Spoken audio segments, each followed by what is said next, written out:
Today, we have a special guest preacher. He was here back in August with you all while I was out in the woods with llamas. Thanks, Chad, for being here in August and also here today. Chad Erlenborn is Senior Church Advisor of Church Relations for World Vision and one of the largest humanitarian aid organizations in the world that's also a gospel-centered organization, which is really awesome, and they do great work. Chad and I first met in February. He was out here in Jackson. We have a mutual friend, and we went for a walk, and we just connected, and I felt really encouraged by Chad and really empowered by stuff World Vision's doing and wanting to get involved. And so he invited us as a congregation to embark on this chosen opportunity, child sponsorship, and also he invited me to a hike with a bunch of other pastors, an adventure up in the Tetons this past August called Peak to Peak, which I talked about last week. And Chad is married, got 4 pretty much grown kids, almost just one left that's not out of the house yet, and he is a great communicator. He was a pastor for 20 years before going to World Vision. So, Chad, thanks for being here. Thank you, brother. Thank you. Well, it is great to be back. In fact, some of your members even contacted me since the last time I was here in August, and so it was such a sweet time of fellowship and connection. And I also have to say, can we give it up for Pastor Tammy and Ben? Can we just say these guys are awesome? They really are. You have fantastic people leading you, and they love you, and they love participating in what God's doing, and I'm honored to be here with you today. And for those of you online, welcome you, and I wanted to start off our time today with a question, and it's a bit of a deeper question, and I forgot my little clicker. So there it is. Thank you. And it's a bit of a deeper question. So you got to downshift a little bit. You got to get your mind into a question of thinking in a little bit of a deeper water here. And the question is this: have you ever had a moment in your life when you knew that God was speaking to you? So maybe you're out in nature like I was yesterday on the putt-putt trail and enjoying beauty and being out in creation. You just sense God's presence and God's power. And you knew that he was speaking to you. Or maybe, you were going through a difficult time, loss of a loved one, loss of a job, and a friend came and spoke words of truth. And it was almost as if God was speaking to you through your friend. Or maybe it was in a worship service, through a song or through a message. And you sensed God's presence and you heard his voice. Or maybe it was in your devotional reading. And the words of Scripture just leaped off the page. You said, I know that's for me. Have you ever had a moment in your life when you just knew that God was speaking to you? I had one of those moments when I was in college. I didn't grow up in the church. I came to faith through a sports ministry, through a hockey ministry. I grew up in the Midwest. And after that, I went to a Christian school, Bethel University in St. Paul, Minnesota. And I experienced the forgiveness of my sins, but I wanted to grow in my relationship with Jesus. So I took a class called The Life and Teachings of Jesus, and other sort of first year classes like Intro to Psychology and things like that. But into the Life and Teachings of Jesus class, we read the Gospels, and I learned how to follow Jesus. And some of the scriptures that God was speaking to me through were ones like this one in Luke chapter 4, verse 18, when Jesus stood up for the first time and preached his first message. And he said these words: "The Spirit of the Lord is on me, because he's anointed me to proclaim good news to the poor. He has sent me to proclaim freedom for the prisoners, recovery of sight for the blind, to set the oppressed free, to proclaim the year of the Lord's favor," the year of Jubilee. And this was Jesus' mission. This is why he came. And he announced this vision that was in Isaiah, now in Luke, spoken through the words of Jesus, his inaugural message: "I've come to bring good news to the poor." But then Jesus had this interaction with this rich young ruler and this person that was looking for a life that's truly life. And do you remember what Jesus said in response? Jesus said to this man, "If you want to be perfect, go sell your possessions and give to the poor. And then you will have treasure in heaven. Then come follow me." then I'll show you what a life is that's truly life, and you'll have treasures that are in heaven. But I'm asking you, I'm inviting you to give to the needs of the poor.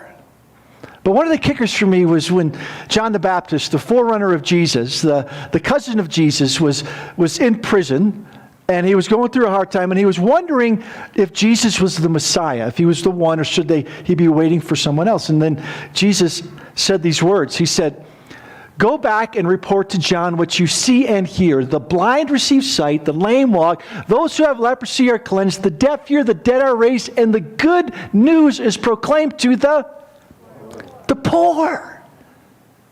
That God has this deep concern for the poor. Like, he loves everybody, but he really loves the poor. And then Jesus said these words, "Blessed is anyone who does not stumble on account of me," because this is my mission.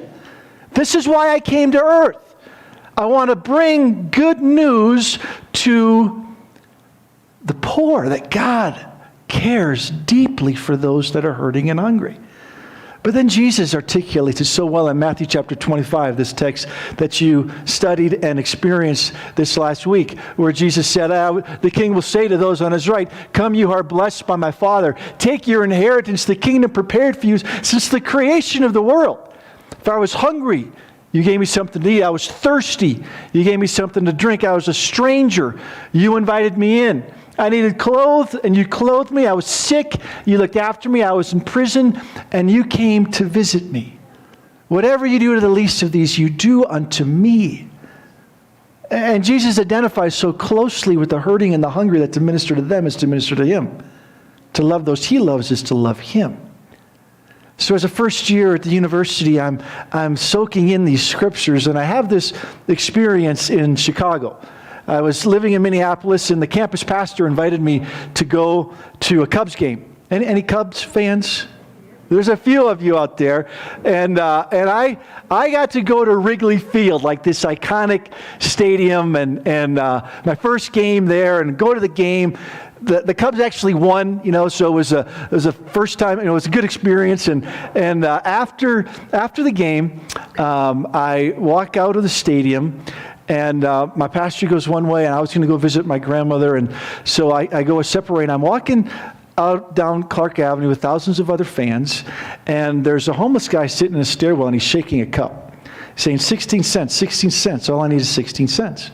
And like thousands of other fans, I walked by him, and then I thought to myself, 16 cents? I mean, why does he need 16 cents? So I went back and I asked him, I said, "Hey, why do you need 16 cents? And he looked up at me, and he says, "For liquor, what else?"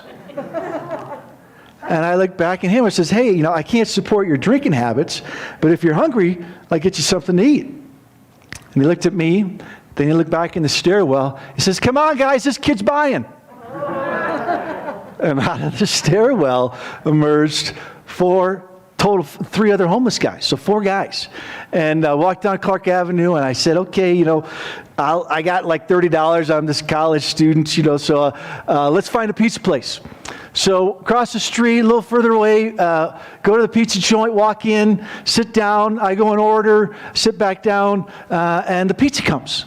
And then I get to hear a bit of their story. One of the guys actually went to a school near where I was going to school, but he dropped out because drugs got the best of him. And the second guy was volunteering at a local mission, but alcohol got the best of him, and then he ended up on the street.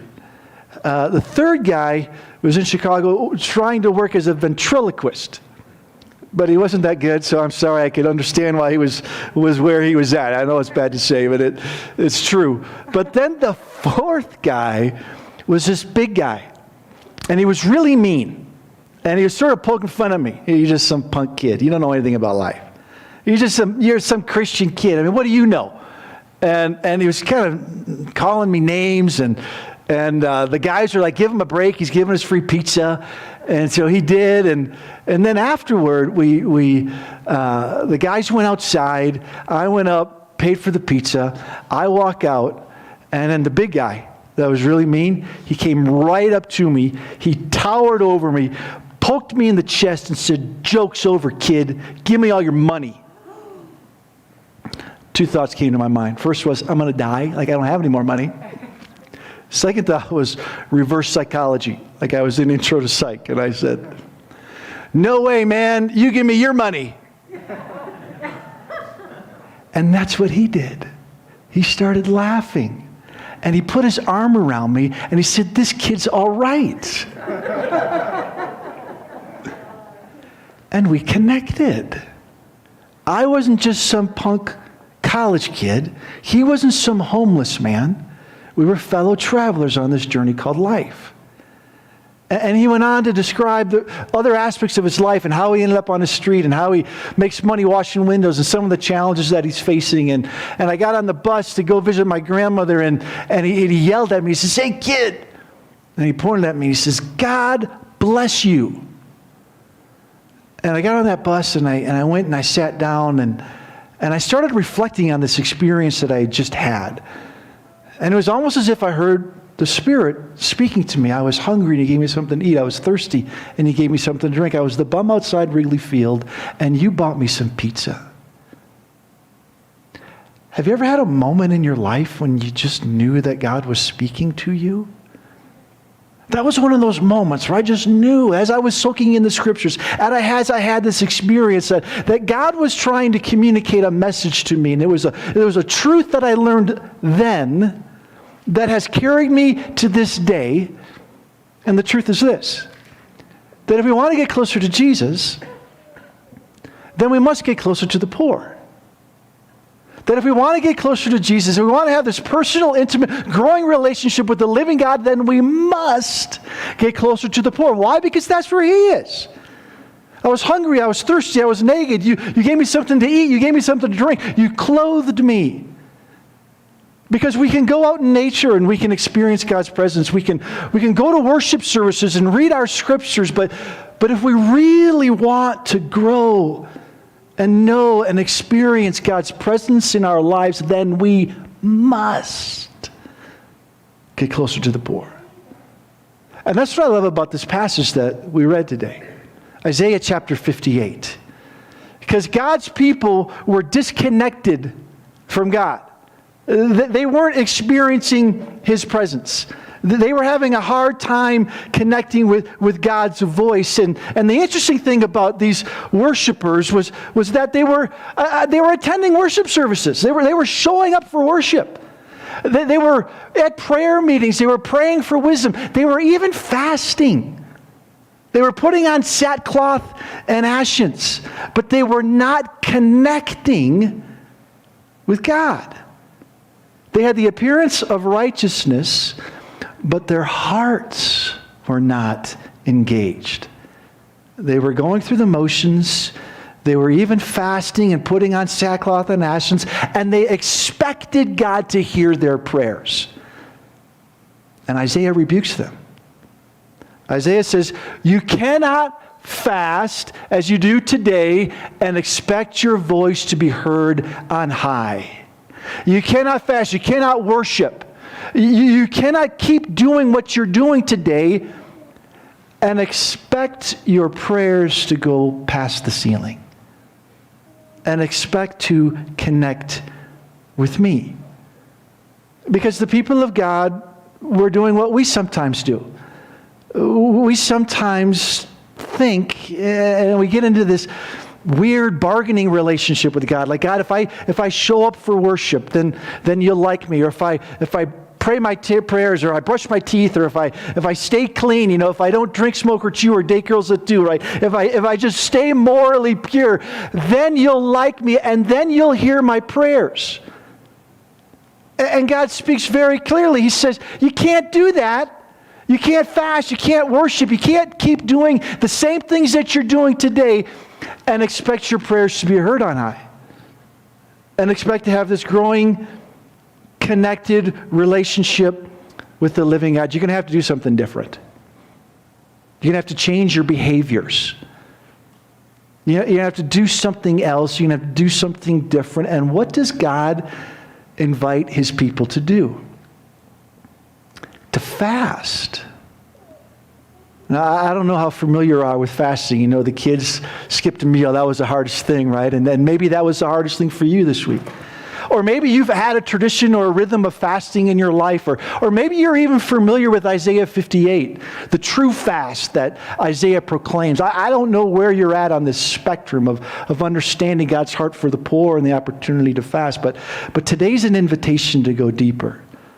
It's an invitation to go deeper into God's Word and experiencing God's presence in a fresh new way, because there are three distinctives to this true fast.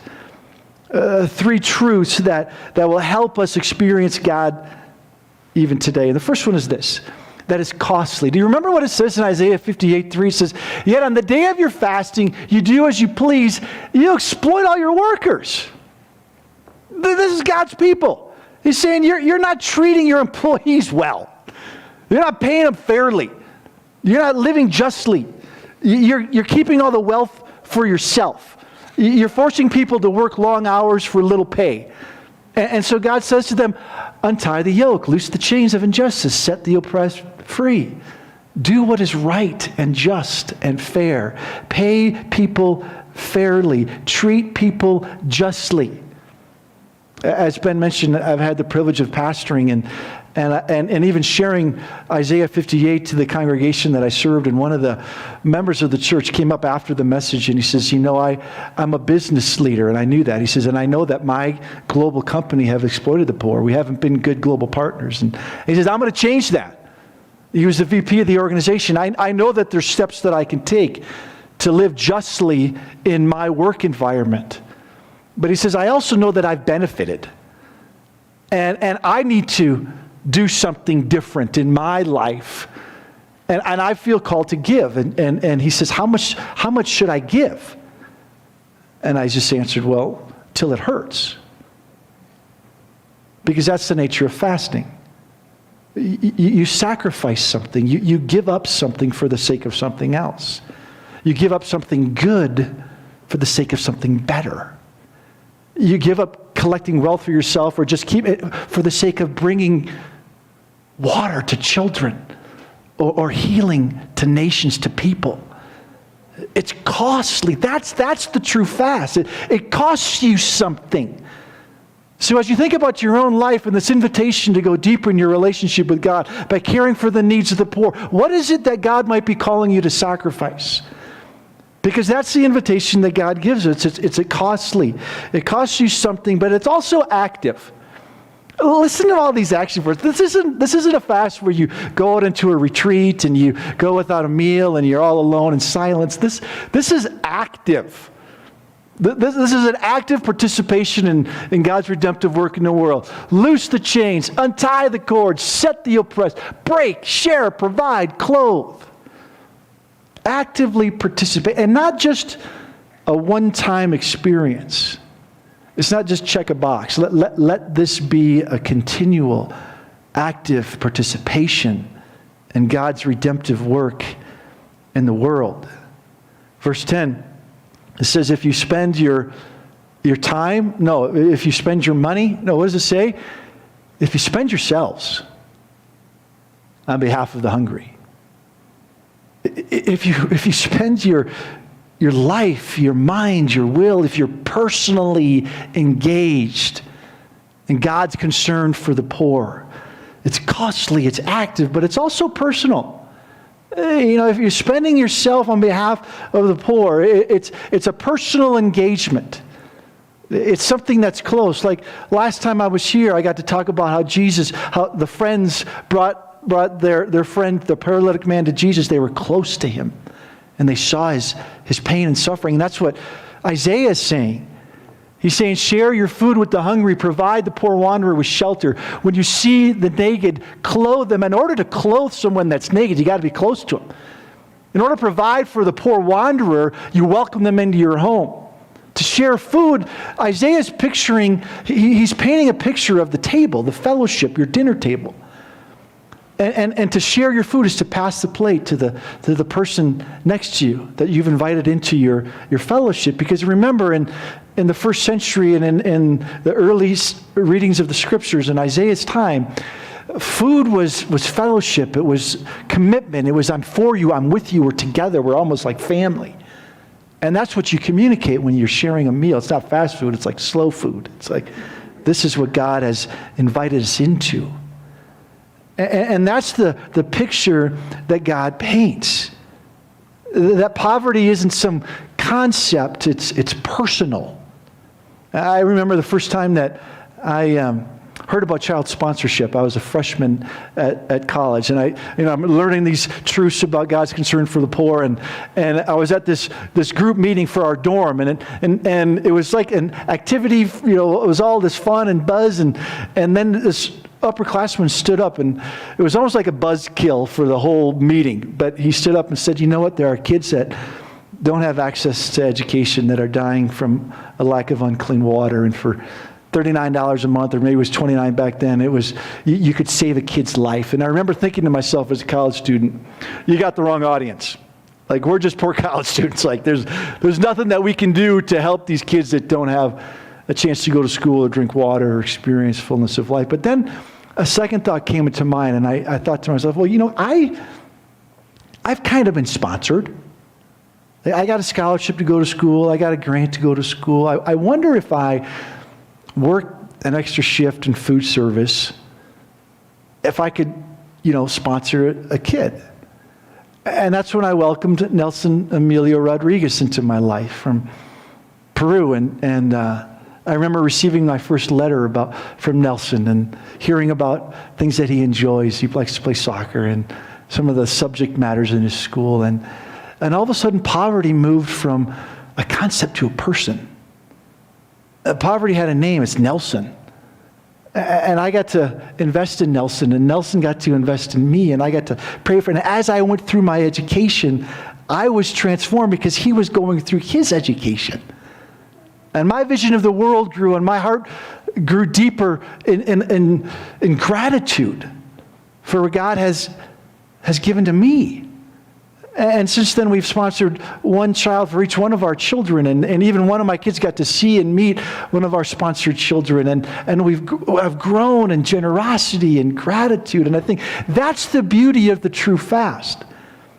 It's costly, and it's active, and it's personal. But the true fast's not out of obligation, but of appreciation. It's reflecting on that last breath that we just took. It's reflecting on the resources that God has entrusted to us. It's not even out of appreciation, it's out of adoration for the sacrifice that Christ has made on our behalf, that the true fast is this matter of the heart. That God, you've given me so much. Of course I'm going to care for the needs of the hurting and the hungry. And this is what will happen for those of us that engage in the true fast. This is how our lives will be transformed. Isaiah goes on to say, he says, if you spend yourselves on behalf of the hungry, then your light will shine in the darkness. Your night will become like the noonday. The Lord will guide you when? Always. Looking for guidance? God will guide you always. He'll satisfy your needs in a sun-scorched land and will strengthen your frame. Like when you get up in the morning, you have a hard time. He'll strengthen your frame. And isn't that what we want? We want to be chosen for the light. We want to shine in a world that can be at times so dark. And we want to experience the Lord's guidance, not just sometimes, but all the time. This is what happens when we enter into this true fast. And he goes on to say, if you spend yourself on behalf of the poor, your light will break forth like the dawn. Your healing will quickly appear. And then you'll call on the Lord, and the Lord will answer. You will cry for help, and he will say, here am I. I'm with you. Because you're getting closer to the poor, you're getting closer to my heart. And I've heard your prayers. I'm with you. I'm for you. That's the invitation. That's what God is doing. If we want to get closer to Jesus, then we must get closer to the poor. This is the invitation that God gives us today. And for the last 70 years, World Vision has helped Christians get closer to Jesus by getting closer to the poor, through child sponsorship. World Vision is Christ-centered, child-focused, and community-based. And community-based is one of our distinctives, is because when we enter a community of poverty, we gather local leaders together from the business, from education, from the faith community, from the government, and we ask a series of questions over about a year or 18 months. And then the community develops a vision for their children. The essence of the question is, what do you want for your kids? And then they say, well, we want our kids to have clean water. We want to have access to education. We want them to have health care and food security. And so then we help bring some resources to end extreme poverty in those communities. Every 10 seconds, a person drinks clean water through World Vision. But every 11 seconds, a person drinks living water through some of the discipleship programs through World Vision. And recently, God's been speaking to us. You know, God's always talking, and He's been speaking to us. And we've asked the question, what if? What if we flip the script? You know, what if instead of going out into the lobby and seeing pictures of children and choosing them, what if we allow the children to choose their sponsor? And we've only done this in a handful of churches. In fact, this is the first church in Wyoming. Started in Chicago, and I want to show you a video of what happened there as a way of describing what can happen here. So please take a look at this video, and then Pastor Ben will share some thoughts.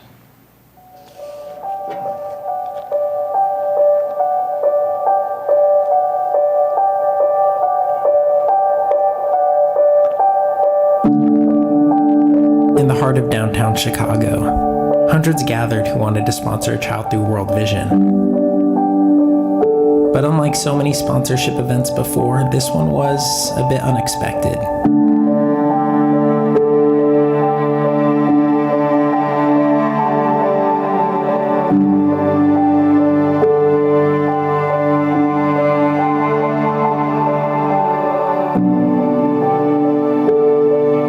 Instead of having people choose a kid from a set of photos, like sponsorship's been done for decades, we did something that we've never done before.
choice is theirs. The choice to take hold of their future, to pursue their God-given gifts, to become change makers in their communities, and even the choice to step into a life-changing relationship with you.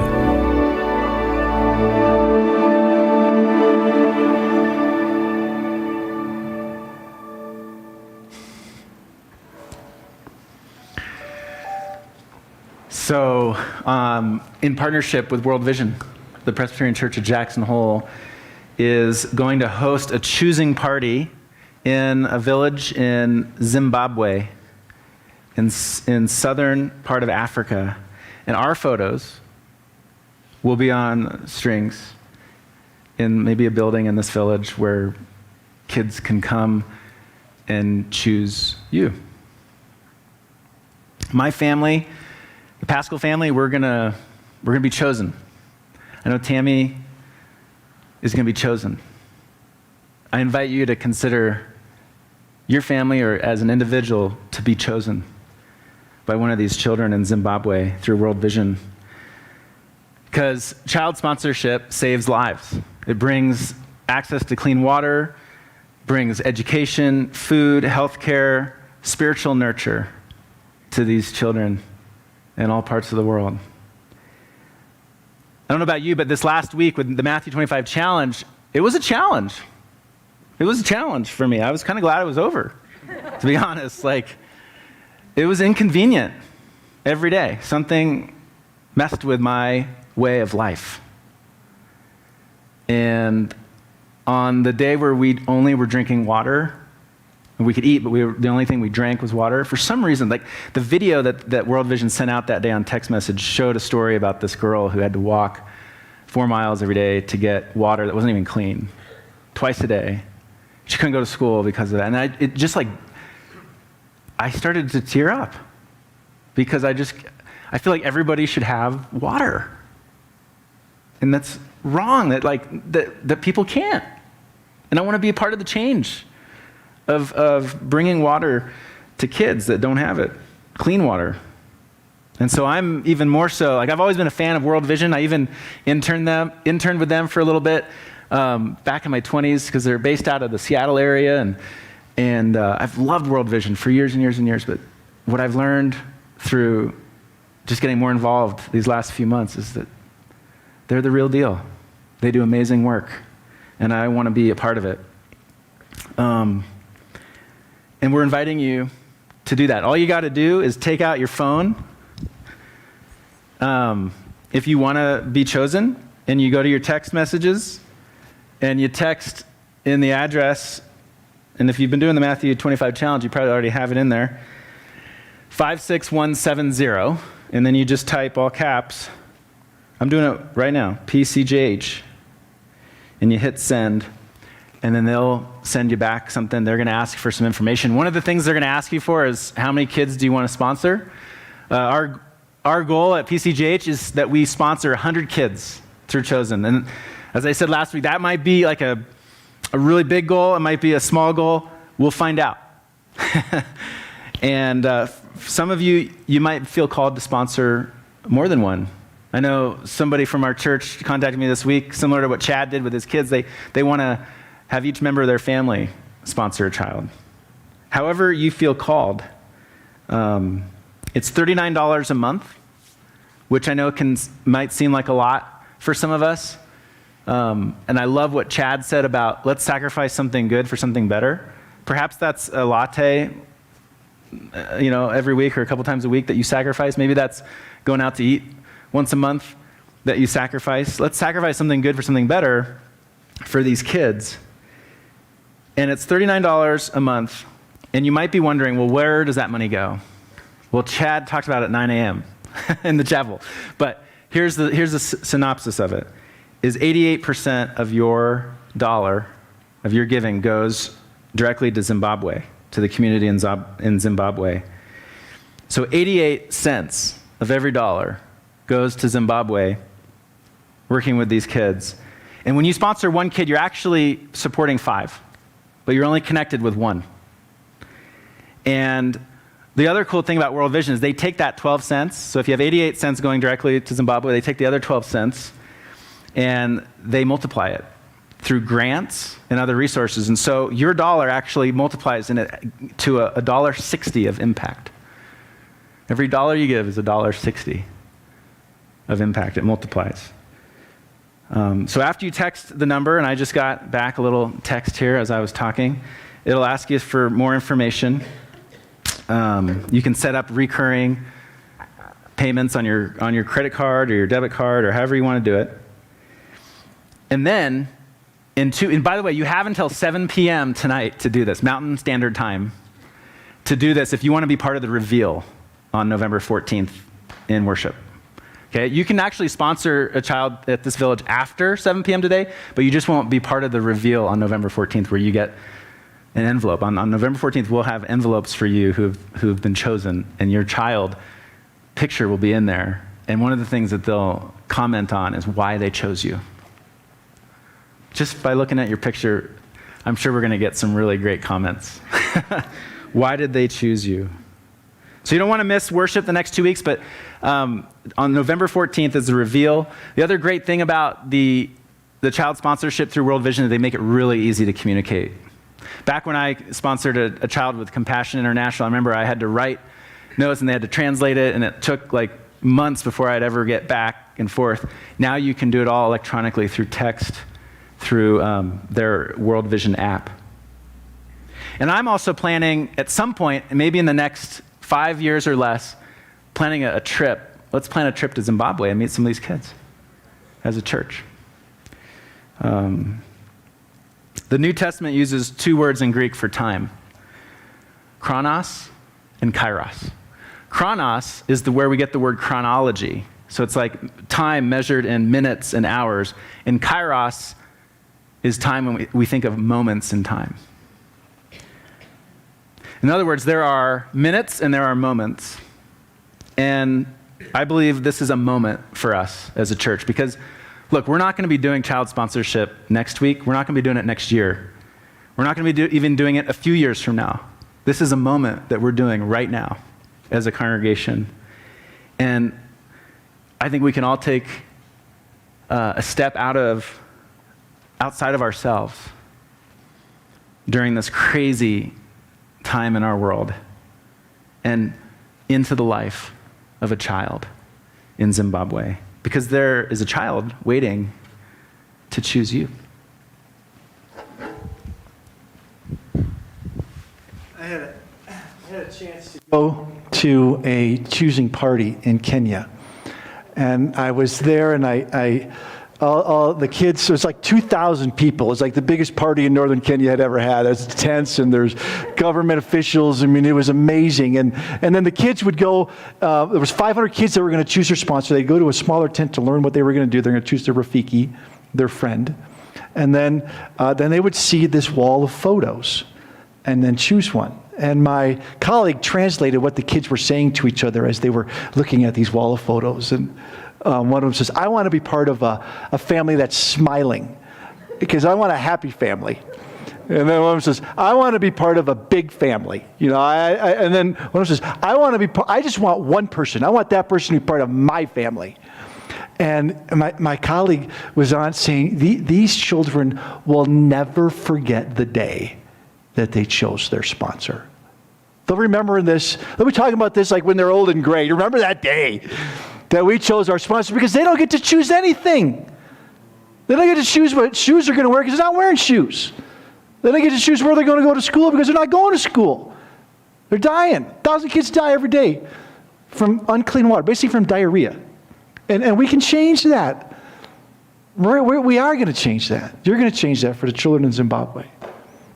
My friend, one of the first chosen events, she participated in a service just like this, and she says, you know what, I was a little bit shy getting my picture taken, because that's what you have the opportunity to do. Right outside these doors to the right, at the entrance of the chapel, there's a photo booth there for you to be chosen right now. So you text this number, and then you go right there, and you get your photo, and we send it to Zimbabwe. So today, like right now, you can do that. But my friend was a little bit nervous about going to the lobby. So she says, I've never been chosen before, like not in the ways that matter most. No man has ever asked me to marry him. So I felt like I needed to prop up my photo. So she says, I'm a cat lady. And so I thought maybe if I put my cat in there, some kid would choose me. So she got this picture of her, name's Beth, with this furry cat named Walter. and she got her picture taken with Walter, and then it was sent to Bangladesh. And when she heard that a 5-year-old boy named Mohammed had chosen her, she immediately thought to herself, it's because of my cat. Like, there's no way this kid saw anything in me other than my cat. But then she read his letter. And he wrote to her, you have a nice smile. You're very beautiful. Looks like you're good with cats. And it touched her deeply, reminding her, I am beautiful. I do have a nice smile. By golly, I am good with cats. And if the words of Jesus are true, whatever you do to the least of these brothers and sisters of mine, you do unto me, the opposite may also be true. Whatever the least of these do unto you could be God's voice reminding you that you're chosen, holy, dearly loved children of God, that you got a nice smile, that you're beautiful, that you're good with cats, that God has chosen you. And that's our prayer. I think chosen at its best takes the hand of the at-risk poor and places it into the hand of the at-risk non-poor, because both are at risk, so they can be transformed. So please join me in prayer. God, I just thank you for this moment where we are opening up our hearts and our ears to hear your voice. And I just ask you, Holy Spirit, to speak loudly, speak clearly, and that we would respond to whatever you invite us into. To fast, the true fast, to live generously, and to care deeply for the vulnerable children around the world, but particularly today and in Zimbabwe. So we thank you for choosing us.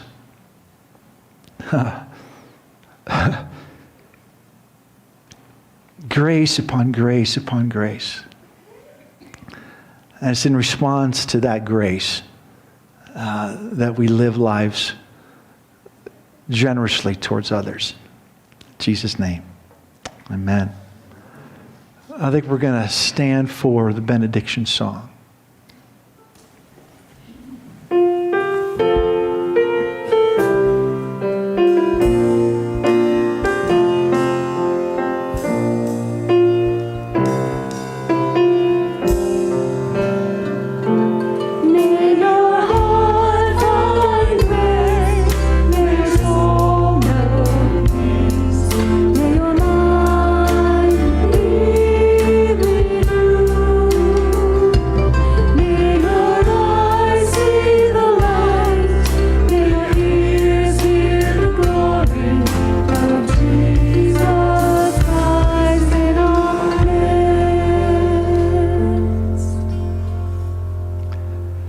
And now, may the Lord bless you and keep you.